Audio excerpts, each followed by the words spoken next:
Je sais pas du tout ce qui se passerait si ça arrivait à nouveau, le 11 septembre. Je pense qu'il y aurait tellement d'images qui arriveraient, au même moment de partout parce que tout le monde a une caméra maintenant. Donc c'est sûr que ça créerait comme un déchaînement d'images, en temps réel. Je sais pas trop ce qu'on en ferait.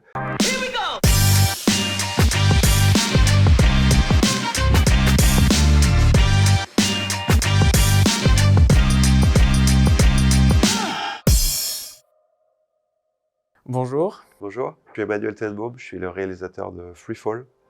Je m'appelle Guillaume Fournier, je suis le scénariste de Freefall. Tu es sélectionné avec ton film Freefall pour la compétition de court-métrage du festival War on Screen. Est-ce que tu peux un peu nous raconter de quoi ton film parle? Ah, tout à fait, c'est l'histoire d'un jeune trader à Londres qui a des mauvais résultats, qui est sur la sellette, il est sur le point de perdre son boulot. Et en fait, il se trouve qu'on est le 11 septembre 2001 et quand il voit le premier avion se cracher dans la tour, il comprend un petit peu avant le reste du monde, pendant que les gens pensaient que c'était un accident, ne savaient pas trop ce qui se passait, ce qui se passe en fait. Et donc il mène une enquête et il convainc son groupe d'amis de prendre des positions sur les marchés.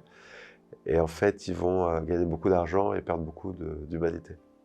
C'est une histoire vraie, donc comment on croise une telle histoire et quelle est l'impulsion qui naît derrière dans l'envie de l'adapter?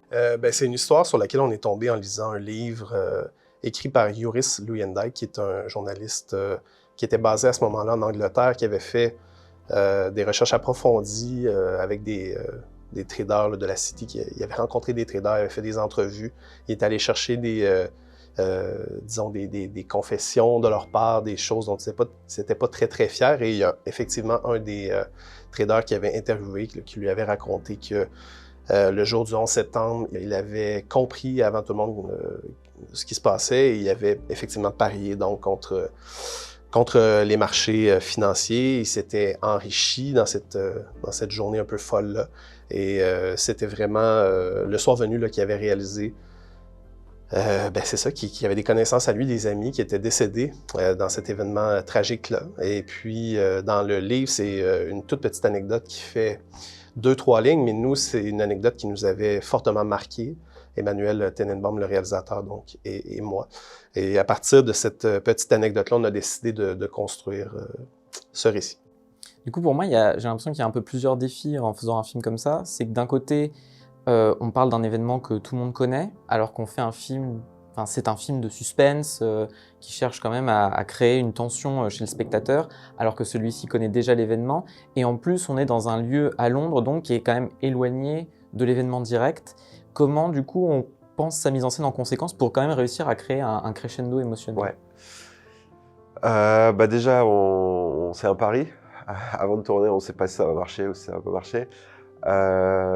Le fait que tout le monde connaisse l'événement, ça crée ce qu'on appelle du coup du suspense. Les personnages ne connaissent pas la suite, alors que nous, on la connaît. Et effectivement, le fait que ce soit à Londres, je pense que c'est pas très gênant, parce qu'en fait, tout le monde sait ce qu'ils faisaient le jour de septembre. Donc je pense que ça a une portée tellement mondiale que peu importe le point de vue, n'importe quel point de vue du 11 septembre est intéressant. Et ce point de vue-là est un petit peu différent, puisque c'est des gens qui vont en profiter.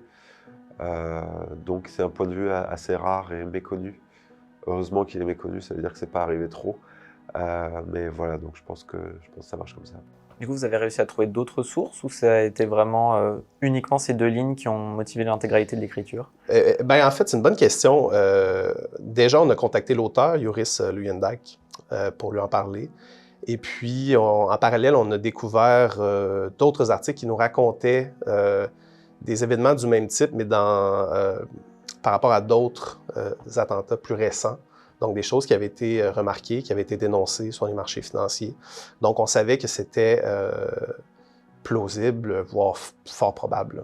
Sur toute la durée du court-métrage, on est quasiment tout le temps en temps réel, vraiment du premier attentat jusqu'à la 2e tour.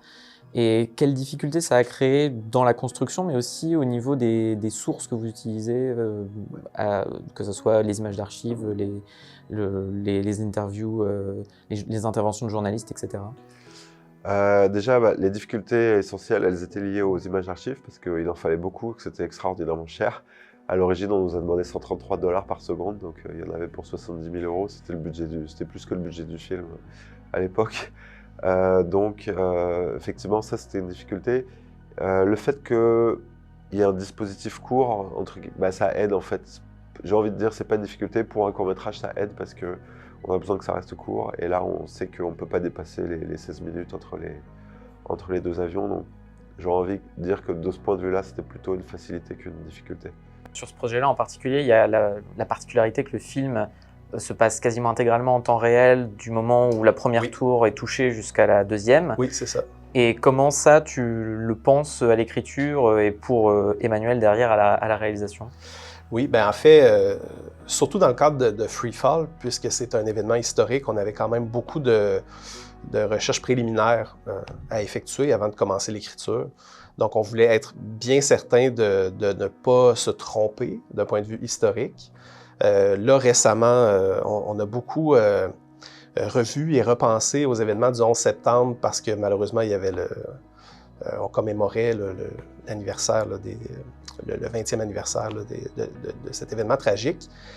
Mais au moment où nous, on a commencé l'écriture, c'est-à-dire il y a 3 ans et demi, c'était un peu loin dans nos têtes. Donc, il a vraiment fallu reconstituer, disons, le fil des événements. Puis, du moment où on a fait ça, on a trouvé notamment plein d'images d'archives, des séquences télévisées, dont une en particulier de MSNBC, si je ne me trompe pas, qu'on avait trouvé particulièrement intéressante.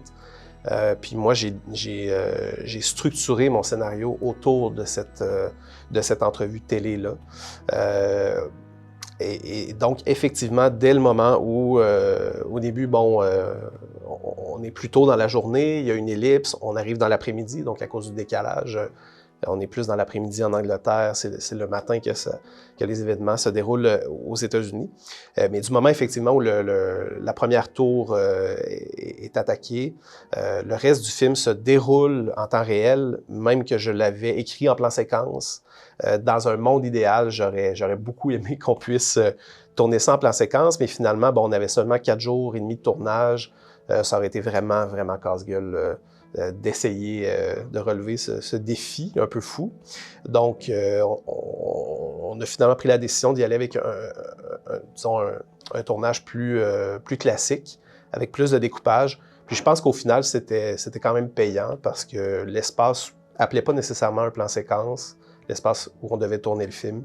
Et puis, je pense que grâce au découpage, au montage, on réussit quand même à bonifier le film, à ajouter à la tension. Et puis, au final, c'est peut-être un mal pour un bien.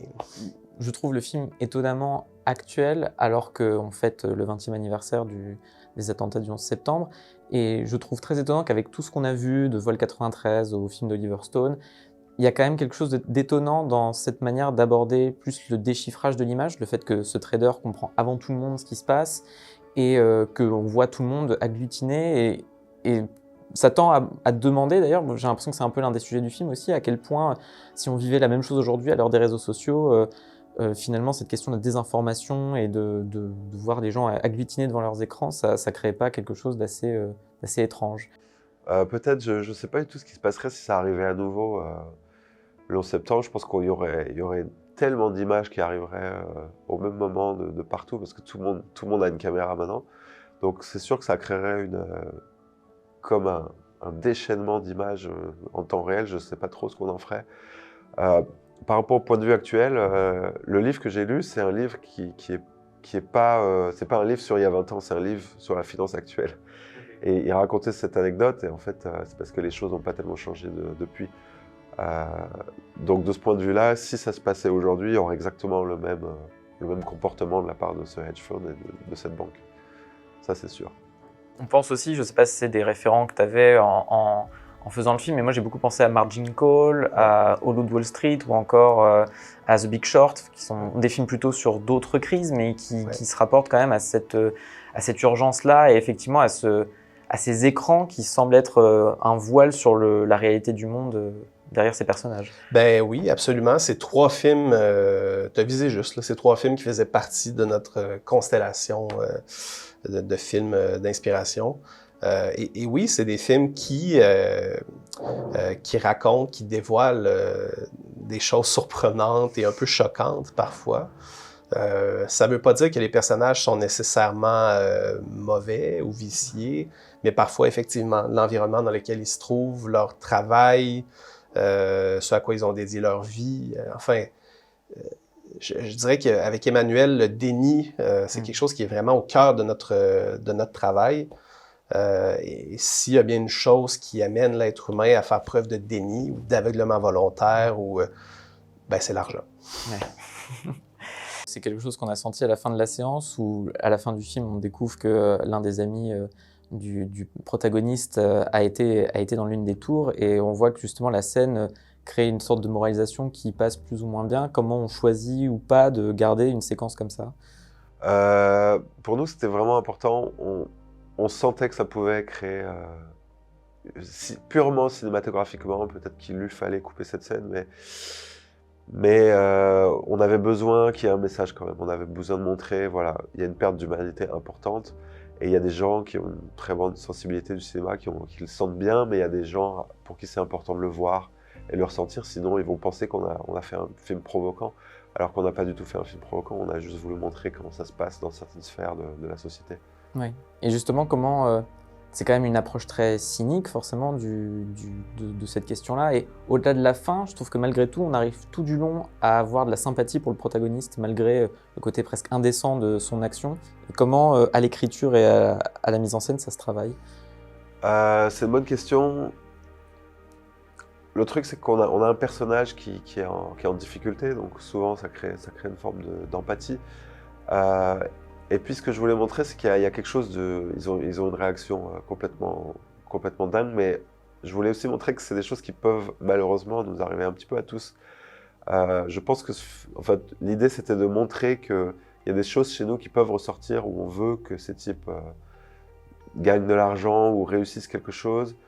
Puis on est mal à l'aise avec ça et on découvre un petit peu des sentiments sur nous-mêmes. Et puis c'était aussi pour montrer ce qui se passe dans le monde des traders, où ils sont mis dans une telle bulle où finalement ils oublient complètement la réalité.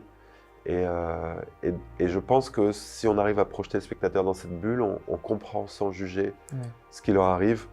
Et après on se dit, ok, qu'est-ce qu'on peut faire pour que les choses soient différentes. Pour finir, comme War on Screen est un festival qui est dédié à la question de la guerre et de sa représentation, on pourrait se dire que Free Fall est peut-être un peu en dehors par rapport à d'autres films qu'on a sélectionnés dans cette sélection de courts-métrages. Mais je voulais savoir ce que tu pensais justement de ce rapport du film à la notion de conflit. Moi, je pense que vous avez visé juste, là, à mon humble avis, parce que je pense que le 11 septembre 2001, dans l'histoire récente de l'humanité, c'est un événement majeur et incontournable. Je pense qu'avec la chute du mur de Berlin, et si on veut la victoire du capitalisme, il y a eu un grand moment de naïveté dans le monde. D'ailleurs, je trouve ça très drôle, là, c'est mon point de vue de Nord-Américain qui me fait dire ça peut-être, mais quand je réfléchis aux années 90 aux États-Unis, c'était des années de grande naïveté. Même les méchants dans des films, c'était des personnages de cartoon. C'est comme si les États-Unis, puissance numéro 1 mondiale, n'avaient plus vraiment d'ennemis. Bref, j'ai vraiment l'impression que le 11 septembre 2001 a changé le monde, littéralement. Puis je pense qu'on est encore dans les contre-coups du 11 septembre 2001, quand George Bush s'est présenté devant les médias pour dire dans cette guerre, vous êtes avec nous ou contre nous. Je pense que c'est peut-être là les premiers pas de la polarisation actuelle qu'on voit dans nos sociétés. Qui dit polarisation dit conflit, dit guerre. Et bien sûr, 11 septembre, ça a amené à des conflits, à des interventions armées qu'on connaît. Là. Donc, effectivement, moi, je trouve que vous étiez dans le mille, je pense. Merci Guillaume et félicitations pour le film. Merci beaucoup, ça fait plaisir.